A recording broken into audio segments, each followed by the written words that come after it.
Yeah. Twinkie. I grew up on Twinkies. Love Twinkies.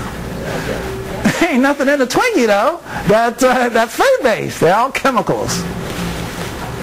And if you take a Twinkie and leave it up all night, all week, all month, Twinkie will last forever.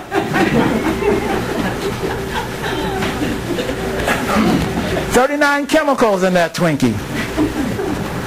But I'm so impressed. You know, I'm a biochemist, so we learned how to take dirt and make dirt taste good.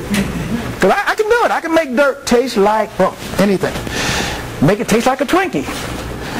And so food manufacturers make that Twinkie taste good.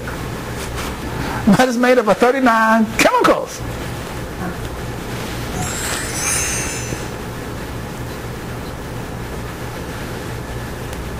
So, is there a connection between food and getting well?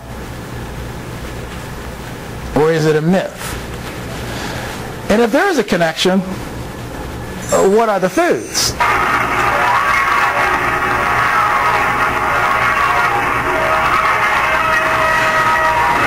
When I was growing up, and my favorite show was Superman. Because when I grew up, I wanted to be Superman. Because I always got beat up. I told my daughter, see, my daughter, she can handle herself. She grew up in a tough neighborhood in Pittsburgh. And I'm glad I didn't grow up with her, because she probably would have beat me up. But I wanted to be Superman so I wouldn't get beat up. And I thought the Superman theme would apply to what are the foods that are good for us. And so there are super carbohydrates that are good for you, super proteins and super fats. Number one superfood: vegetables, vegetables, vegetables, vegetables. Can anyone tell me what is the number one superfood? Oh, very good. Broccoli, Brussels sprouts, spinach, asparagus, kale, any vegetable that has a bright color, especially if it's green because of the chlorophyll content. But if it has a bright color, like the yellow peppers, the red peppers, any food that has a bright color has nutritional power, nutritional value.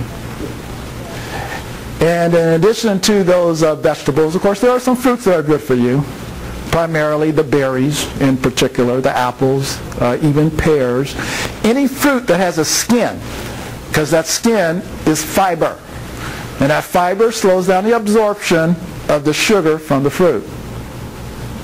Now, we live in the northern part of the United States.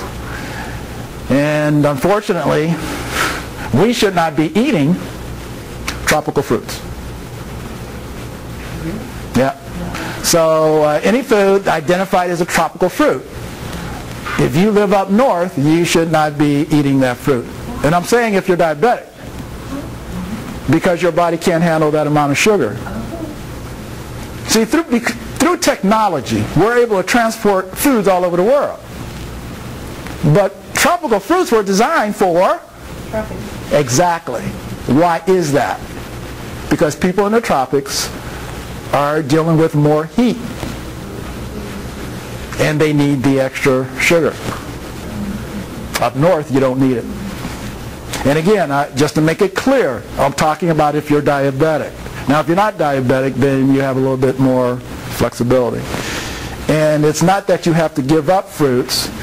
It's that you just want to curtail them during the first 6 weeks of my program, just to kind of stabilize your blood sugar. Number 2, water, water, water. Water, water, water. Lots of water. Liquids. And filtered water is number 1. If you're diabetic, stay away from tap water. Tap water is not good for a diabetic's body. Your body can't handle the heavy metals and the other contaminants. And if you think your city is filtering out those contaminants, take a half a glass of water, put it in the windowsill.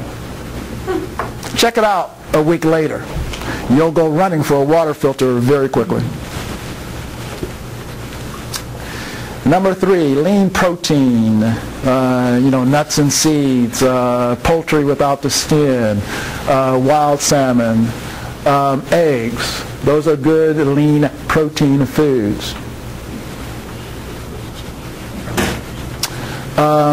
Number 4, fats, specifically omega-3 fats and unsaturated fats. The extra virgin olive oil. Number 1 oil for the human body is extra virgin olive oil. Number 1. Number 2 oil for the human body, extra virgin olive oil. Number 3 oil, can anyone guess what it is? Extra virgin olive oil. Oh, very good. Oh, yeah. Now, number 4, though, you can throw in some macadamia nut oil because it does have a high monounsaturated fat content. You just have to make sure that the macadamia nut oil is not refined, and ideally, make sure it's coming from Australia because that's where they make the best macadamia nut oil.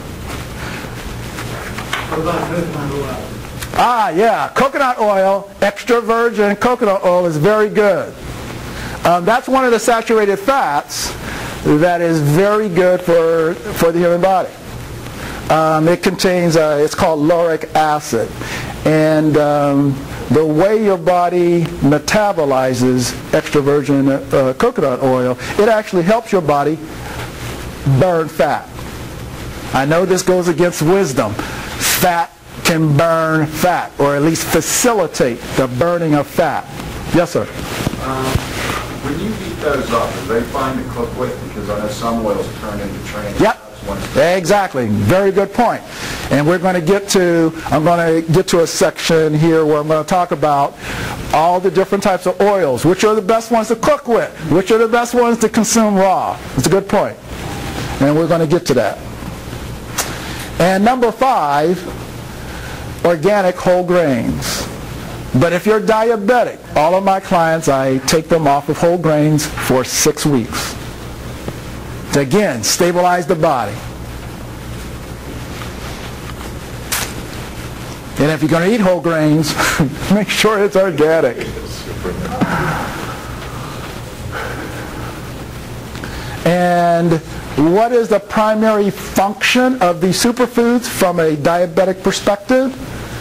Number 1, they help to stabilize your blood glucose level by controlling the production of insulin. Remember this morning, I said that in a diabetic's body, the pancreas is pumping out 2 to 4 times the amount of insulin. And it's insulin that depletes your body of all the vitamins, all the other nutrients, the potassium, the magnesium, vitamin C, vitamin E, chromium. It's the excess insulin. So the purpose of the superfoods is to control your body's production of that insulin. And oh, by the way, some of these foods, especially the Brussels sprouts, especially the broccoli, the spinach, they contain specific polyphenols that actually repair your cells. Again, remember from this morning, I showed the picture of the cell with the red outline that the cell was damaged, it was inflamed. These foods repair that cell. So that cell will now function properly and pull in glucose from your bloodstream. This is very key. See, the drugs don't repair the cell. That's why you stay diabetic. But if you fix the cell, then you have the possibility of getting rid of the disease. Omega-3s, they help to keep the cells supple. They help to fight inflammation. And again, remember this morning we were talking about what drives diabetes? Inflammation. So these foods contain anti-inflammatory properties.